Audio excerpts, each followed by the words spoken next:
Hello students. तो आज के इस टॉपिक में हम बात करने वाले हैं चैप्टर नंबर 10 जो हमारा बचा हुआ है वो चैप्टर हम आज यहाँ पर कंप्लीट करेंगे। ठीक है, कल हमने पढ़ा था एनर्जी के बारे में। एनर्जी यानी कि ऊर्जा क्या होती है? The capacity of doing work, कार्य करने की अक्षमता क्या कहते हैं? एनर्जी बोलते हैं। और एक हमने टोटल एनर्जी का फॉर्मूला पढ़ा था E equal to U plus K, जहां पर के क्या था? काइनेटिक एनर्जी, गतिज ऊर्जा, और यू क्या था? पोटेंशियल एनर्जी, स्थितिज ऊर्जा। ठीक है, काइनेटिक एनर्जी का फॉर्मूला क्या होता है? के इक्वल टू 1/2 mv स्क्वायर। किसी भी गतिमान वस्तु के मास और वेलोसिटी का स्क्वायर का प्रोडक्ट और उसका हाफ। ठीक है, द्रव्यमान और वेग का वर्ग, उसके गुणनफल और उसके आधे को हम क्या बोलते हैं? गतिज ऊर्जा। और पोटेंशियल एनर्जी को हम यू से डिनोट करते हैं। और होती क्या है? किसी भी वस्तु की स्थिति के कारण जो उसमें एनर्जी होती है उसे हम क्या बोलते हैं? उसकी स्थितिज ऊर्जा। ठीक है, चलिए, तो स्थितिज ऊर्जा यानी कि पोटेंशियल एनर्जी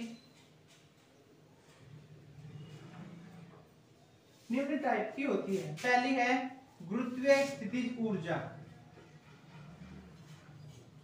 गुरुत्वीय स्थितिज ऊर्जा, ठीक है, गुरुत्वीय स्थितिज ऊर्जा यानी कि ग्रेविटेशनल पोटेंशियल एनर्जी। ठीक है, ग्रेविटेशनल पोटेंशियल एनर्जी, ठीक है, या फिर ऐसे बोल सकते हैं potential energy due to gravity. होती क्या है? मान लीजिए कोई वस्तु है और वो पृथ्वी तल से h हाइट पर स्थित है। कितनी हाइट पर है? h हाइट पर। और उसका जो मास है वस्तु का वो कितना है? स्मॉल m है। ठीक है, अब जब ये यहाँ पर है तो इस पर एक फोर्स नीचे की ओर लगेगा, कितना? mg इसका वेट होगा। तो जो गुरुत्वीय स्थितिज ऊर्जा होती है वो होती है वेट मल्टीप्लाई हाइट, यानी कि mgh। यही क्या होती है? इसकी स्थितिज ऊर्जा। तो गुरुत्वीय स्थितिज ऊर्जा क्या होती है? किसी भी वस्तु जो पृथ्वी तल से h हाइट पर है उसे क्या, उसका वेट और उसकी जितनी भी हाइट पर वो है उसके मल्टीप्लिकेशन को हम क्या बोलेंगे?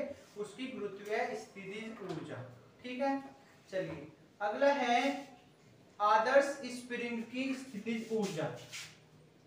ठीक है, अब हम किसकी बात करेंगे? स्प्रिंग की।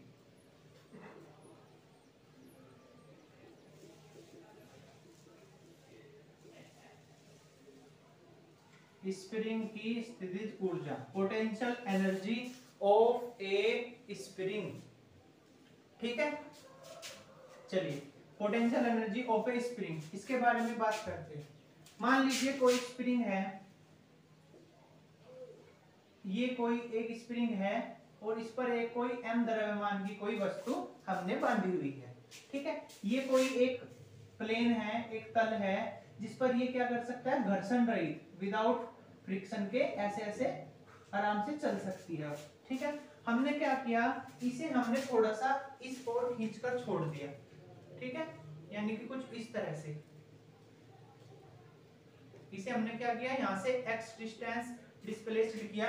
तो जब हमने इसे यहाँ से खींचकर छोड़ दिया तो ये क्या करेगा? ऐसे ऐसे ऑक्सीलेशन करने लगेगा। ठीक है,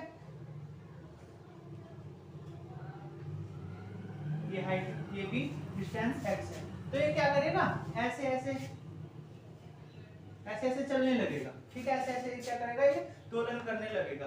ठीक है, अब जो जब मैंने इसे खींचा, जब मैंने इस पर एक फोर्स लगाया F, ठीक है, ये वापिस क्यों आ रहा है? क्योंकि मैंने तो इस पर फोर्स लगाया इस तरफ, इस पर एक फोर्स F डैश काम करेगा इस तरफ। ठीक है, और जो मैंने ये फोर्स लगाया, ठीक है, मैंने तो फोर्स लगाकर डिस्प्लेस्ड किया इस तरफ और ये इसे चलने के लिए प्रेरित कर रहा है इस ओर, ये कौन सा? F dash. ठीक है, तो जो F डैश है वो किसके प्रोपोर्शनल है? x के। ठीक है, यहीं से मैं लिख लेता हूं, जो F है वो किसके प्रोपोर्शनल है? x के। लेकिन डायरेक्शन कैसी है? डायरेक्शन है अलग। ठीक है, डायरेक्शन कैसी है? विपरीत है।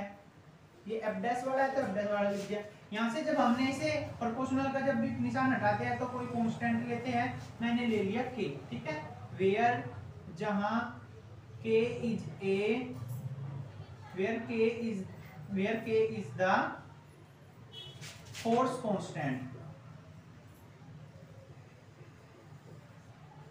ठीक है, ऑफ स्प्रिंग,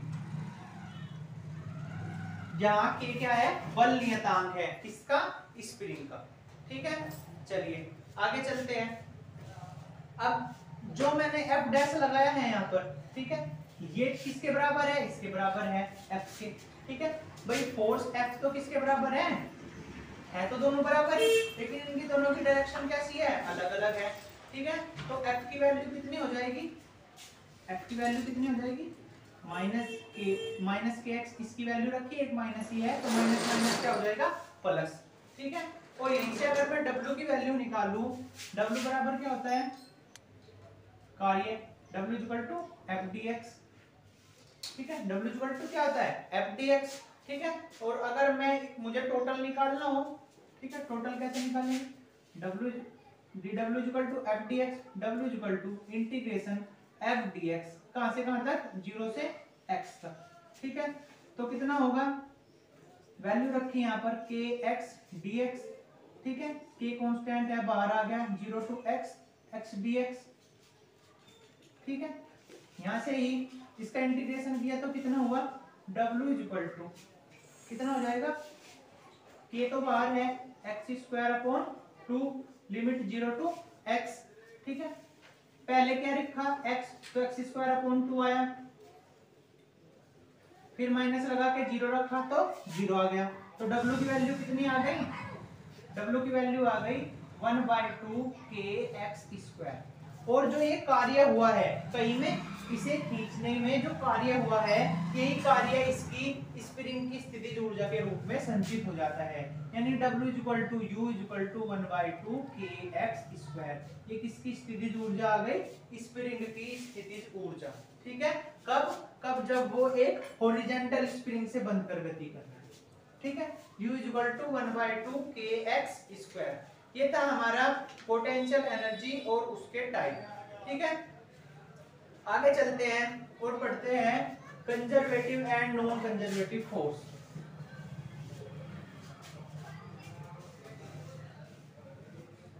संरक्षी तथा असंरक्षी बल,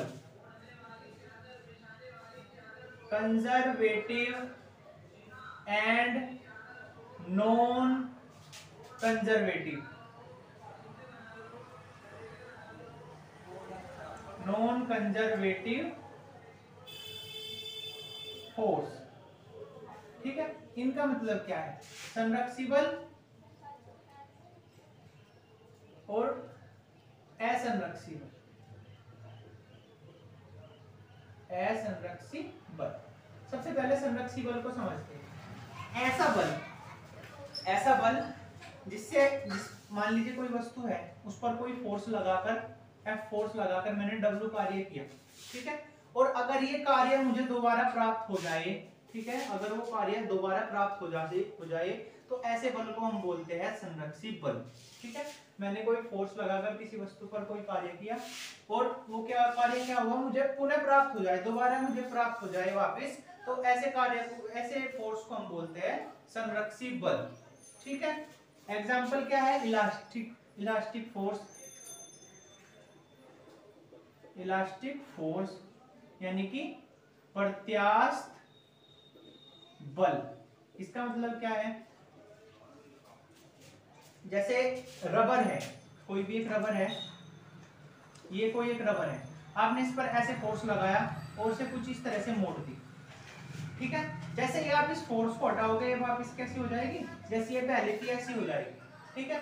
तो रबर, तो इसे क्या बोलते हैं हम, इस वाले फोर्स को हम क्या बोलते हैं, इलास्टिक फोर्स, यानी कि ऐसा फोर्स जिससे हम किसी वस्तु पर लगा रहे हैं और वस्तु वापस अपनी प्रारंभिक अवस्था में आ जाती है, तो उसे बोलते हैं इलास्टिक फोर्स। ये हम आगे जाकर पढ़ेंगे इलास्टिसिटी वाले चैप्टर में, ठीक है। तो संरक्षी बल कैसे बल होते हैं, हमने कोई फोर्स लगाया और कोई कार्य किया, जैसे ही वो फोर्स हटाया वो कार्य हमें वापस प्राप्त हो गया, ठीक है। तो ऐसे फोर्स को हम बोलेंगे संरक्षी बल। एग्जांपल क्या है इसका, प्रत्यास्थ बल, ठीक है, गुरुत्वीय बल यानी ग्रेविटेशनल फोर्स, और असंरक्षी बल ऐसा फोर्स ऐसा ऐसा फोर्स जिसके लगाने पर कोई कार्य हो और वो कार्य फिर दोबारा प्राप्त ना हो, तो ऐसे फोर्स को हम क्या बोलेंगे, असंरक्षी बल। जैसे कि घर्षण बल, ठीक है, फ्रिक्शन फोर्स, फ्रिक्शन फोर्स, ठीक है। फ्रिक्शन फोर्स में क्या होता है भाई, कोई गाड़ी है मान लीजिए और वो फ्रिक्शन के कारण रिपट कर इधर आ गई, तो वापस तो इधर जाने से रही, वो तो फिर से घुमा कर लानी पड़ेगी, ठीक है। तो फ्रिक्शन बल कैसा है, असंरक्षी बल है, क्योंकि इससे अगर कोई कार्य हो गया तो फिर वो दोबारा प्राप्त नहीं हो सकता, ठीक है। चलिए संरक्षी बल के बारे में थोड़ी सी और बात करते हैं। ऐसे क्वेश्चन आ सकता है, सिद्ध कीजिए कि ग्रेविटेशनल फोर्स एक संरक्षी बल है, यानी कि गुरुत्वीय बल एक संरक्षी बल है। कैसे करेंगे, मान लीजिए मेरे पास क्या है, तीन कंडीशन है। पहली कंडीशन, मुझे किसी वस्तु को h हाइट पर ले जानी है, तो एक तो कंडीशन ये है कि मैं उसे ऐसे ले गया h हाइट पर, m द्रव्यमान की कोई वस्तु को, ठीक है। दूसरी कंडीशन यह है, मैं उसे सीढ़ी द्वारा ले गया,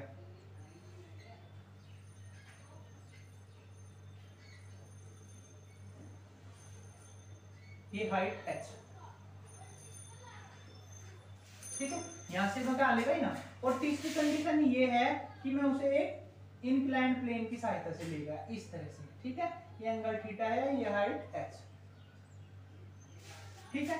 तीनों कंडीशन पर हम बात करेंगे। यहां अगर मैं बात करूं इसकी स्थितिज ऊर्जा की, तो U इक्वल टू कितनी होगी, mg मल्टीप्लाई h। ये तो आप जानते ही हो भाई, वेट, इसका वेट तो नीचे की ओर लगेगा mg, और वेट मल्टीप्लाई h क्या होगा, एक स्थितिज की पोटेंशियल एनर्जी होगी, तो U इक्वल टू क्या हो जाएगा, mgh, ठीक है।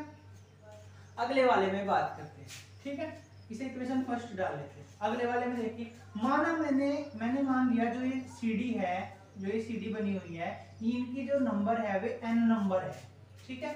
और एक सीडी की हाइट जो है वो h डैश है, ठीक है। तो एक की h डैश, इसकी h डैश, इसकी h डैश, ऐसे ऐसे करके कितनी हो गई, टोटल कितनी हो गई, nh डैश, ठीक है। तो जो टोटल हाइट हुई वो कितनी हुई भाई, पहले वाले को चढ़ाने में कितना कार्य हुआ, W1, यानी कि W1 equal to mg multiply h1, ठीक है, सॉरी मल्टीप्लाई h डैश। ये जो सीढ़ी है सेम ही है सारी, ठीक है। दूसरे वाले में कितना हुआ, mg मल्टीप्लाई h डैश। तीसरे वाले में ऐसे ही, nवे वाले में कितना हुआ, mg प्लस h डैश, ठीक है, sorry mg multiply h dash, यानी mg h डैश। ये तो बात तब है जब मैं ऊपर की ओर जा रहा हूं, और जब मैं इस तरफ जा रहा हूं तब कितना होगा, कल पढ़ा था W equal to fs cos theta. अब जा तो इस तरह रहा हूं, फोर्स इस तरफ लग रहा है, 90 डिग्री का एंगल हो गया, cos 90 की वैल्यू 0, तो W की वैल्यू 0। यहां से यहां तक जाने में, इनमें जाने में कोई कार्य नहीं होगा, ठीक है, कोई कार्य नहीं होगा, ठीक है। तो ये यहां पर मैं U1 लिख देता हूं, ये पोटेंशियल एनर्जी है, ठीक है, UN। तो टोटल कितनी हो जाएगी, U equal to U1 plus U2 plus dash dash dash, कहां तक, UN तक, ठीक है। चलिए इनकी वैल्यू रखते हैं, mgh dash, mgh dash plus कहां तक, mgh डैश, ठीक है। mg कॉमन कितना हो गया, h डैश, टोटल जोड़ देंगे कितने हैं, ये नंबर ऑफ n है, तो कितना हो जाएगा, mg n h डैश, ठीक है। या फिर ऐसे लिख देंगे n, सॉरी पहले से ऐसे लिख n mg h डैश, फिर से लिख लेंगे mg n h डैश, ठीक है। अब मैंने क्या बताया था, एक की हाइट h डैश है और टोटल है n, तो n h डैश किसके बराबर होगी, टोटल हाइट के, टोटल हाइट कितनी है h, तो इसकी जगह n h डैश की जगह मैं क्या लिख सकता हूँ, h, यानी टोटल जो हमारी पोटेंशियल एनर्जी आई वो कितनी आई, U इक्वल टू mgh, ठीक है। ये हमारी दूसरी कंडीशन है। अब हम बात करते हैं तीसरी कंडीशन के बारे में। तीसरी कंडीशन में कैसे करेंगे, देखिए मान लीजिए हम, ये कोई वस्तु है, हम इसे वस्तु को इस तरफ ऐसे ले जा रहे हैं, ठीक है। तो इस पर क्या लगेगा, एक फोर्स mg, फोर्स कैसे लगेगा, mg नीचे की ओर। अब mg नीचे की ओर लगा, तल इस पर प्रतिक्रिया R लगाएगी ऊपर की ओर, ठीक है। हमने फोर्स लगा रखा है इस ओर, ठीक है। तो mg को क्या किया हमने, mg को हमने दो कंपोनेंट में डिवाइड कर दिया। तो mg cos थीटा तो क्या करेगा, r को बैलेंस करेगा, और mg sin थीटा क्या करेगा, mg sin थीटा इस फोर्स को क्या करेगा, एक फ्रिक्शन फोर्स प्रदान करेगा, ठीक है। तो यहीं से हम क्या करेंगे, यहीं हमें क्या करना है, ऐसे ऐसे यहां से यहां तक जाने में a b c, मुझे क्या करना है a से c तक जाने में क्या करना है, निकालनी है इसका टोटल कार्य जितना भी हुआ। तो टोटल कार्य कितना होगा, टोटल कार्य कितना होगा भाई, फोर्स तो लगा रहे हैं F और लेंथ जा रही है AC, तो W इक्वल टू कितना हो जाएगा, F मल्टीप्लाई AC, ठीक है। अब मुझे AC की वैल्यू भी निकालनी है। AC की वैल्यू कैसे निकालेंगे भाई, ये एंगल थीटा है, ये H है, इसकी वैल्यू निकालनी है, तो कहीं से निकल जाएगी साइन थीटा से, sine theta equal to CB upon AC, ठीक है। और AC इक्वल टू कितना हो जाएगा, CB की वैल्यू H है तो H अपॉन साइन थीटा, ठीक है। फोर्स कैसे लगा हुआ है, इस ओर, कितने किसके बराबर होगा, mg साइन थीटा के, तो mg sine theta multiply h upon sine theta, sign theta से साइन थीटा गया, तो w इक्वल टू कितना आ गया, mgh, और ये किसके बराबर होगा, पोटेंशियल एनर्जी का, यही कार्य इसकी पोटेंशियल एनर्जी के इक्वल होगा। तो तीनों इक्वेशन में क्या आ रहा है, mgh mgh mgh, यानी कि चाहे आप उसे ऐसे ले जाओ, ऐसे ले जाओ या ऐसे ले जाओ, कार्य कितना करना पड़ेगा, सेम करना पड़ेगा, उसकी एनर्जी, उसकी पोटेंशियल एनर्जी सेम होगी। इससे पता चला कि ऐसे में जो फोर्स लगा हुआ है, यानी कि जो ग्रेविटेशनल एक फोर्स है, गुरुत्वीय जो बल है, वो कैसा बल है, एक संरक्षी बल है। क्लियर है, ये था हमारा कंजर्वेटिव और नॉन कंजर्वेटिव फोर्स। ये बहुत ही ज्यादा इंपॉर्टेंट टॉपिक है, ऐसा आ सकता है एग्जाम में कि सिद्ध कीजिए, prove that the gravitational force is a conservative force, गुरुत्वीय बल एक संरक्षी बल है, ठीक है।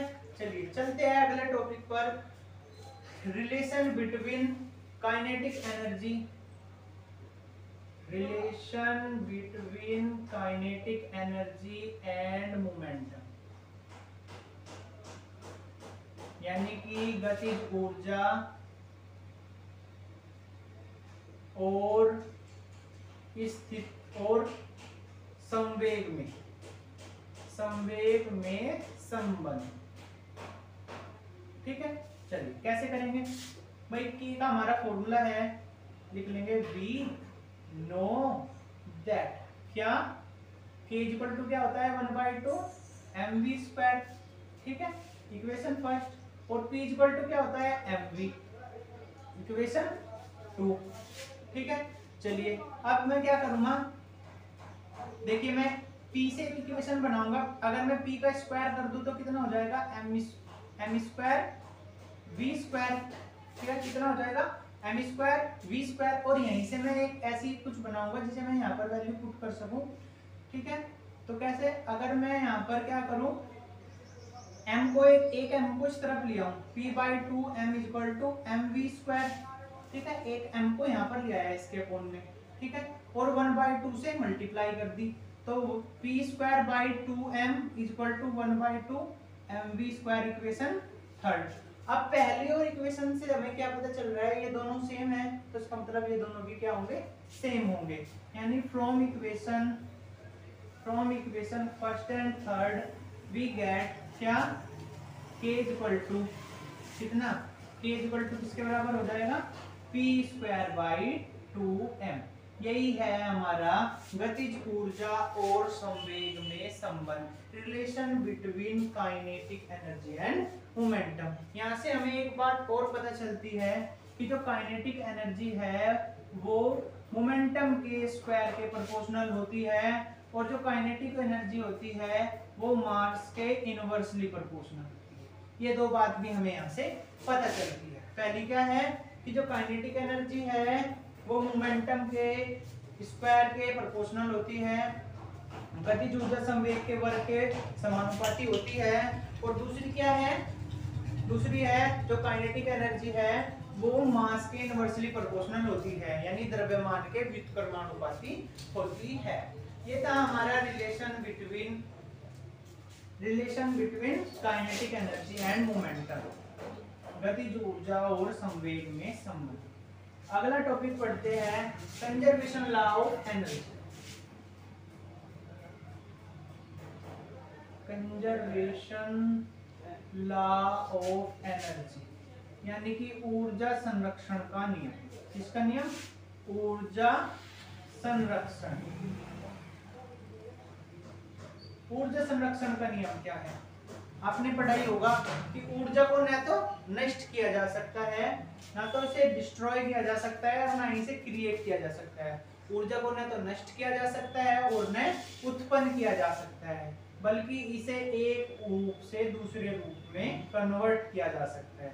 यानी कि काइनेटिक एनर्जी से पोटेंशियल एनर्जी में कन्वर्ट कर सकते हैं और पोटेंशियल एनर्जी से काइनेटिक एनर्जी में कन्वर्ट हो सकती है, लेकिन इसे बिल्कुल भी क्या नहीं कर सकते? डिस्ट्रॉय, नष्ट नहीं कर सकते, और न ही इसे क्रिएट कर सकते, न ही इसे उत्पन्न कर सकते। तो ऊर्जा संरक्षण का नियम क्या है कि ना तो ऊर्जा को नष्ट किया जा सकता है और ना ही इसे उत्पन्न किया जा सकता है। ठीक है, इक्वल टू कितना होता है? U प्लस के, यानी total energy equal to potential energy multiply potential energy plus kinetic energy. अगला टॉपिक है कंजर्वेशन ऑफ मैकेनिकल एनर्जी।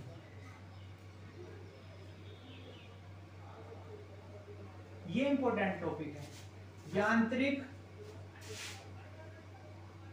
यांत्रिक ऊर्जा का संरक्षण, या फिर का संरक्षण का नियम क्या लेंगे, एक ही बात है।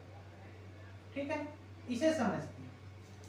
ठीक है, मान लीजिए एक वस्तु है जो पृथ्वी से h हाइट पर है।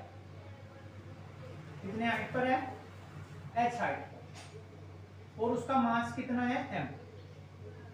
ये पॉइंट A है। ठीक है, और किसी पॉइंट B पर ये x हाइट पर है यहाँ पर, और पृथ्वी तल से इसकी हाइट है h माइनस x। ठीक है, और ये पॉइंट है C। ये पॉइंट है C। मैं इन तीनों पॉइंट पर बात करूंगा। अगर इन तीनों पॉइंट पर जो हमारी टोटल एनर्जी है वो इक्वल आ गई, इसका मतलब यांत्रिक ऊर्जा जो है, यांत्रिक ऊर्जा क्या है? वो भी संरक्षित रहती है। ठीक है, चलो पहले इस पर बात करें। एट पॉइंट ए, बिंदु ए पर अगर मैं इसकी पोटेंशियल एनर्जी निकालूं तो कितनी होगी? mg मल्टीप्लाई h, यानी कि mgh, और k निकालो 1/2 mv²। अब यहाँ पर तो ये रुकी हुई है, वेलोसिटी तो है ही नहीं, तो 1/2 m मल्टीप्लाई 0, यानी कि कितनी हो जाएगी? 0। और टोटल एनर्जी क्या होती है? Is equal to U plus k, यानी mgh प्लस 0, तो कितना हो जाएगा? mgh। ये हमारी कहाँ आ गई? एट पॉइंट ए पर। ठीक है, पॉइंट बी पर बात करो।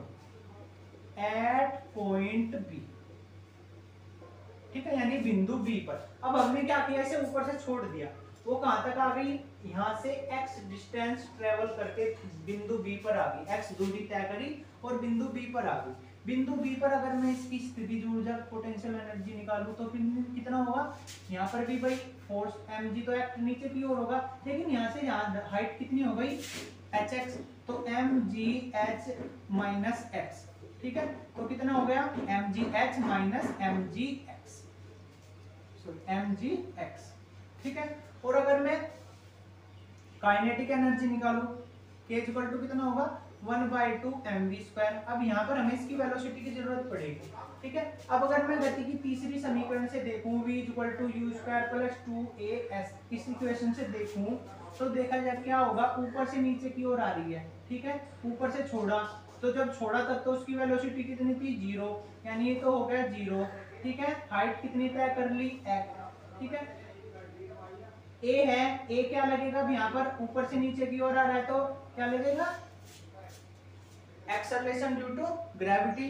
ठीक है, यानी गुरुत्वीय त्वरण। और हाइट कितनी तय करी? यहाँ से यहाँ तक आने में x, तो x, तो v² इक्वल टू कितना होगा? 2gx। यहाँ पर वैल्यू पुट करेंगे, 1/2 m इंटू 2gx, 2 से 2 कट गया तो कितना हो गया? mgx।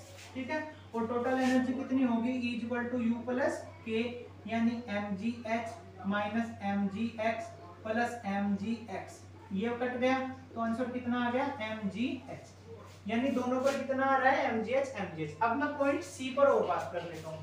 Eight point C, at point C, ठीक है। अब बिंदु सी पर देखो, सबसे पहले इसकी स्थितिज ऊर्जा C is equal to mg।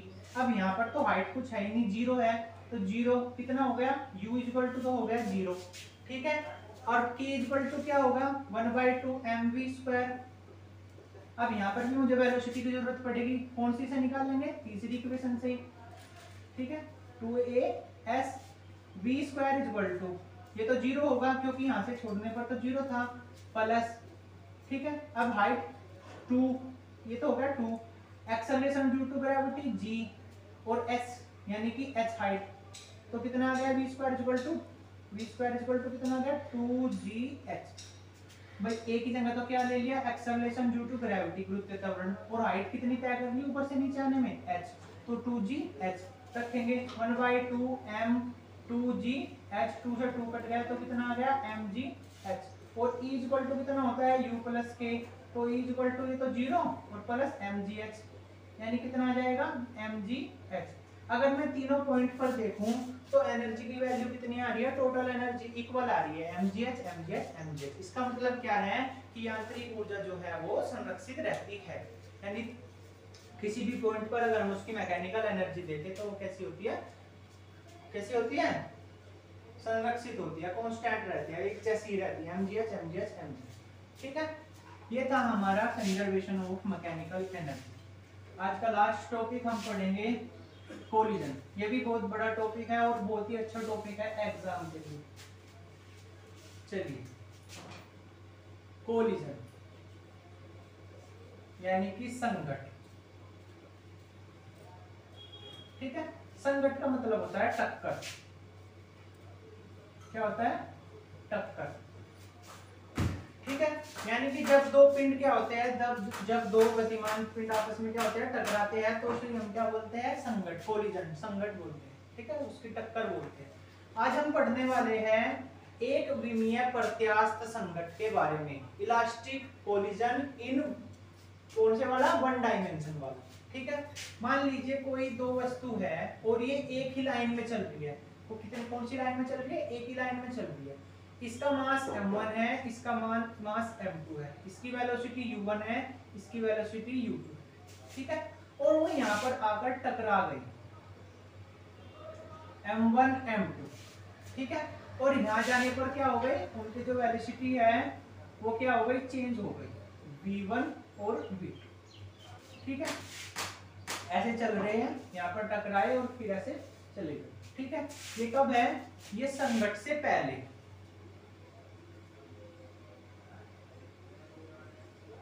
यानी कि बिफोर कोलिजन।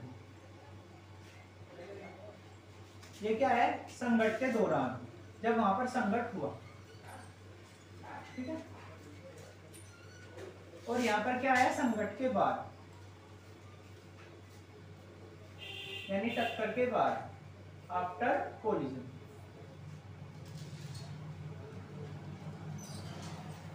ठीक है। अच्छा, तो इनकी टक्कर कब हो सकती है, ये मैंने पहले भी एक वीडियो में बताया हुआ है।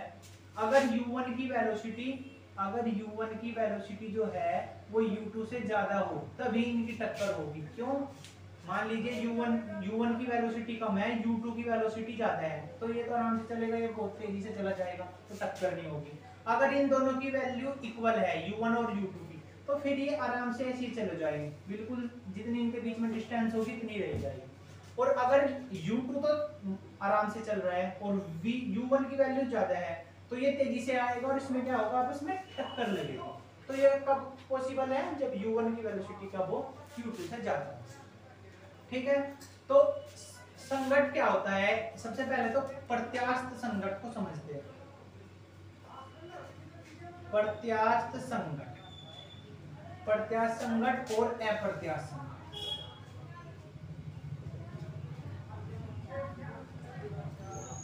ठीक है। यानी कि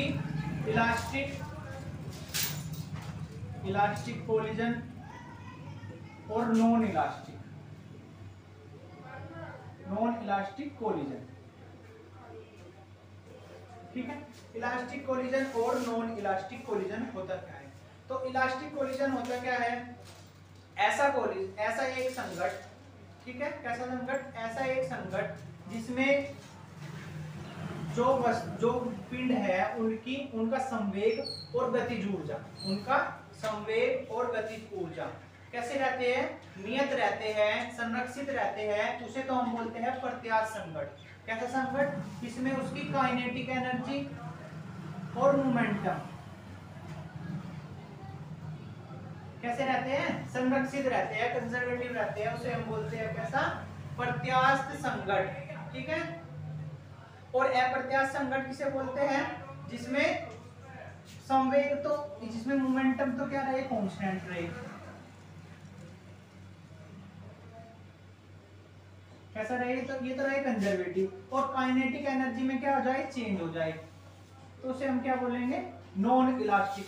ठीक है, यानी कि अप्रत्यास्थ संघट। तो प्रत्यास्थ का मतलब क्या है? ऐसा संघट जिसकी काइनेटिक एनर्जी और मोमेंटम क्या रहे? कंजर्वेटिव रहे, उसे यानी संरक्षित रहे, उसे तो बोलेंगे हम प्रत्यास्थ संघट। और अगर मोमेंटम कंजर्वेटिव रहे, काइनेटिक एनर्जी ना चेंज हो जाए, उसे हम क्या बोलेंगे? अप्रत्यास्थ संघट। तो हम यहाँ पर प्रत्यास्थ संघट की ही बात कर रहे हैं। अब प्रत्यास्थ संघट की पहली परिभाषा है कि उसका मोमेंटम क्या होता है? सेम रहता है। ठीक है, यानी कि momentum before collision is equal to किसके बराबर होगा? Momentum after collision. यानी संघट से पहले जो उसका संवेग था वो किसके बराबर होगा? संघट के बाद संवेग। संघट से पहले संवेग क्या था? संवेग क्या होता है? मास मल्टीप्लाई वेलोसिटी, यानी m1u1 प्लस m2u2।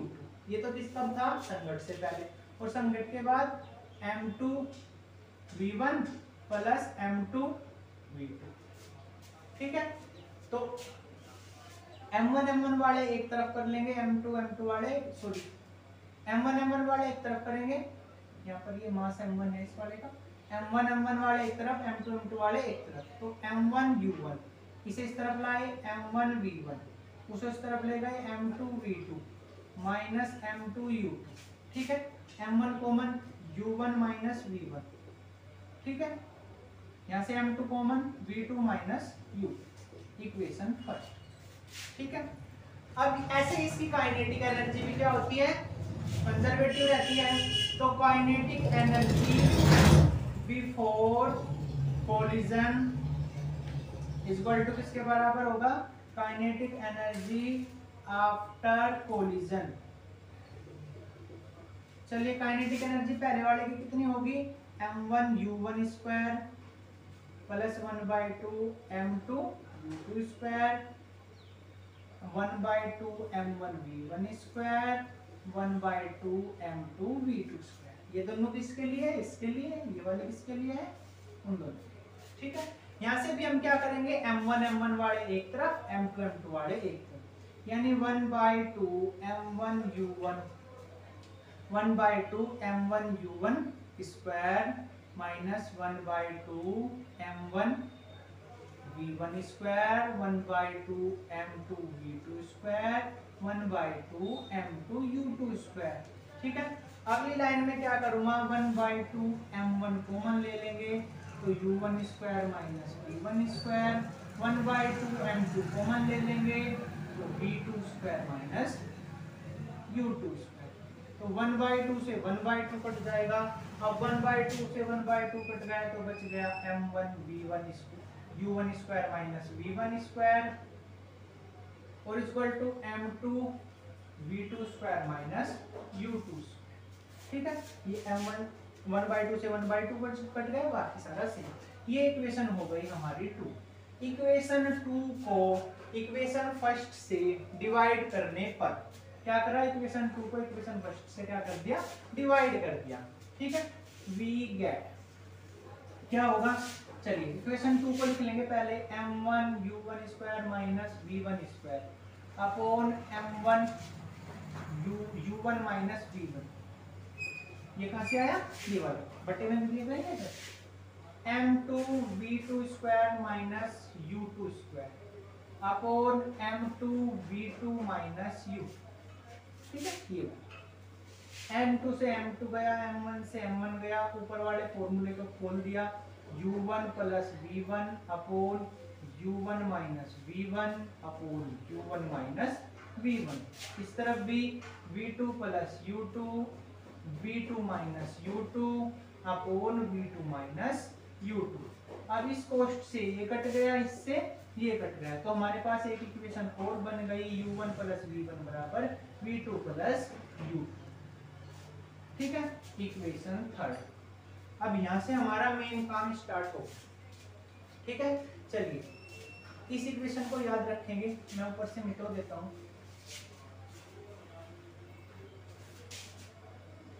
चलिए from equation third, from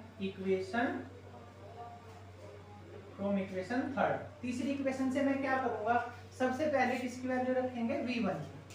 v1 is equal to क्या, v1 इज इक्वल टू क्या हो जाएगा, v1 is equal to v2 plus u2 minus u1। u1 इस तरफ चले जाकर माइनस का हो जाएगा। ठीक है, ये मान हम कहाँ रखेंगे, इक्वेशन फर्स्ट में। ठीक है, put this value in equation first. ठीक है, इस इक्वेशन को याद रखेंगे, मैं इधर लिख लेता हूँ, m1 u1 minus v1 m2 v2 minus u। ठीक है, चलिए रखेंगे, क्या होगा, v1 की जगह रखना है ये सब, तो m1 u1 माइनस v1, यानी ये माइनस करना है, तो कितना हो जाएगा, minus v2 minus u2 plus u1, minus की मैंने डायरेक्ट मल्टीप्लाई कर दी, तो m2 v2 माइनस u। ठीक है, कोई दिक्कत, चलिए आगे चलते हैं। u1 और u1 कितना हो जाएगा, 2u1, तो m1 2u1 minus v2 minus u2 is equal to m2 v2 minus u। चलिए ओपन करेंगे, इसे खोलेंगे, m1 2m1 u1 minus m1 v2 minus m1 u2 is equal to m2 v2 minus m2 u। ठीक है, ये v2 वाले एक तरफ करेंगे, बाकी सारा एक तरफ, इसे मैं इस तरफ ले गया, इस वाले को इस तरफ ले गया। देखिए 2m1 u1 minus m1 u2, ये इस तरफ लाएंगे तो प्लस का m2 u2। ठीक है, is equal to m2 v2, और ये इस तरफ कैसा हो जाएगा, जाकर प्लस का m1 v2। ठीक है, इधर से v2 कॉमन लेंगे, 2m1 u1, यहां से u2 कॉमन ले लिया। ठीक है, u2 कॉमन लेते ही m1 माइनस m2 u2। ठीक है, माइनस भी कॉमन ले लिया। ठीक है, माइनस कॉमन लेते ही ये प्लस का होगा, ये माइनस का होगा, is equal to m1 plus m2। ठीक है, m1 को मैंने पहले लिख लिया, m1 प्लस m2, तो v2 की वैल्यू कितनी आ जाएगी, ये सारा बटे में चला जाएगा, 2m1 u1 अपॉन कितना, ये बटे में आ गया m1 plus m2 minus m1 minus m2 upon m1 plus m2 into u2।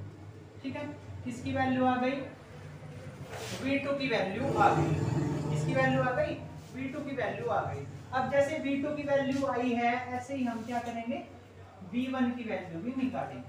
ठीक है, v1 की वैल्यू कैसे निकालेंगे, अब इसमें तो हमने क्या करा था, v1 की वैल्यू ली थी तीसरी इक्वेशन से, अब यहीं से ही हम क्या करेंगे, फ्रॉम इक्वेशन थर्ड ये वाली इक्वेशन थर्ड में मैं क्या करूंगा, तो v1 इक्वल टू था, अब की बार v2 इक्वल टू ले लेंगे, v2 इक्वल टू कितना हो जाएगा, u1 plus v1 minus u2, ये इस तरफ क्या होगा, आकर घट जाएगा।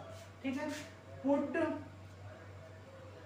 दिस वैल्यू इन इक्वेशन, कौन सी, फर्स्ट, उस वाले इक्वेशन में हम इसे पुट करेंगे। ठीक है, चलिए रखेंगे v2 की जगह u1 plus v1 minus u2। किसकी जगह रखना है, V2 की जगह। तो पहला तो पोस्ट कैसे ही M1U1 minus V1 is equal to M2, V2 की जगह U1 plus V1, U1 plus V1 minus U2, ठीक है। और एक माइनस U2 ये माइनस U, तो कितना हो जाएगा M1U1 minus V1 M2U1 plus V2, sorry ये V1 है, U1 प्लस V1 और माइनस 2U, ठीक है। चलिए ओपन करेंगे, M1U1 minus M1V1 M2U1 M2V1 2M2U2, ठीक है। इसे इस तरफ ले जाएंगे और बाकी सबको इस तरफ, ठीक है। देखिए इसे तो मैं उस तरफ ले गया, यानी M2V1 और प्लस M1V1, इसे उस तरफ ले गया और इन दोनों को इस तरफ लेकर आया M1U1, ठीक है।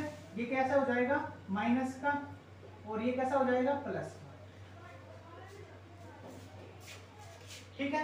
चलिए कॉमन ले लेंगे V1, तो M1 plus M2 V1 is equal to, यहां से क्या हो जाएगा U1 कॉमन, तो M1 minus M2 U1 plus 2M2 U, और V1 की वैल्यू कितनी आ जाएगी M1 minus M2 upon M1 plus M2 into U1 और plus 2M2 U2 upon M1 plus M2। ये किसकी वेलोसिटी आ गई, U1 की, और V1 की वैल्यू आ गई, ठीक है।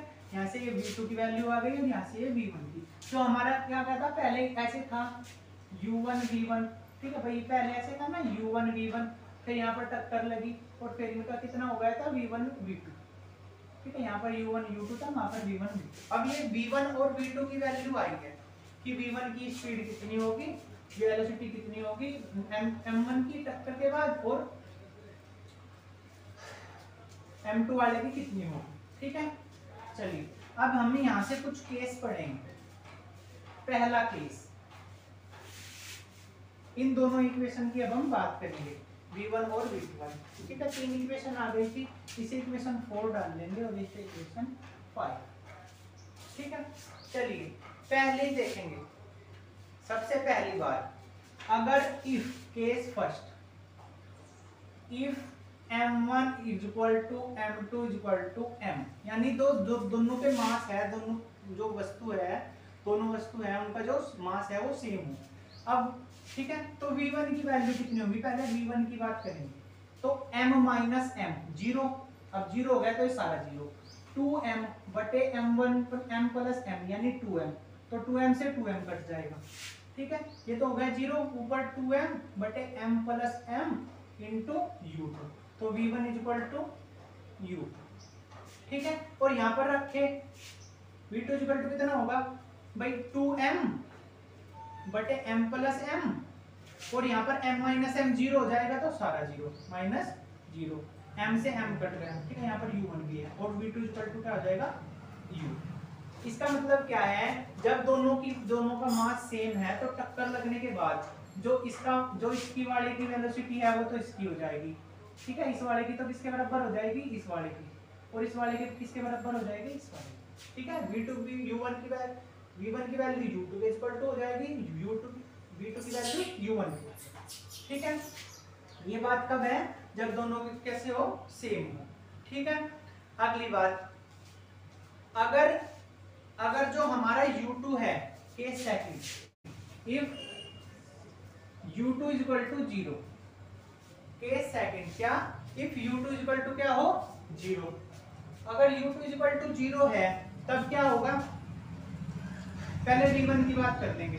तो V1 इज इक्वल टू कितना होगा M1 माइनस M2, भाई ये तो सारा 0 हो जाएगा, तो M1 minus M2 upon M1 plus M2, और V2 इक्वल टू कितना हो जाएगा, ठीक है। U2 इक्वल टू तो 0 है, ये सारा 0 तो बचेगा क्या 2M1 U1 upon M1 plus M2, ठीक है। और अगर दोनों के मास सेम हो, यानी M1 equal to M2 equal to M, तब क्या होगा, अगर दोनों के मास सेम हो तो क्या हो जाएगा, यहाँ पर रखेंगे तो ये तो 0 हो जाएगा, और इसे पर रखेंगे तो कितना हो जाएगा 2m/2m यानी 0। इसका मतलब क्या है, अगर दूसरी वस्तु रुकी हुई है, यह वाली रुक रही, इनने आके इस पर टक्कर मारी, u2 = 0, इसने आके इस पर टक्कर मारी तो v1 की वैल्यू तो 0 हो जाएगी या तो रुक जाएगी और ये चलने लगेगी कितने वेग से, जितने से पहले वाली आई, v2 = u। तो ये था हमारा कोलिजन, काफी बड़ा टॉपिक है, ठीक है। तो आज की इस वीडियो में हमने पढ़ा पोटेंशियल एनर्जी, कंजर्वेटिव और non conservative force, relation between kinetic energy and momentum, conservation of energy और कंजर्वेशन ऑफ मैकेनिकल एनर्जी और कोलिजन के बारे में।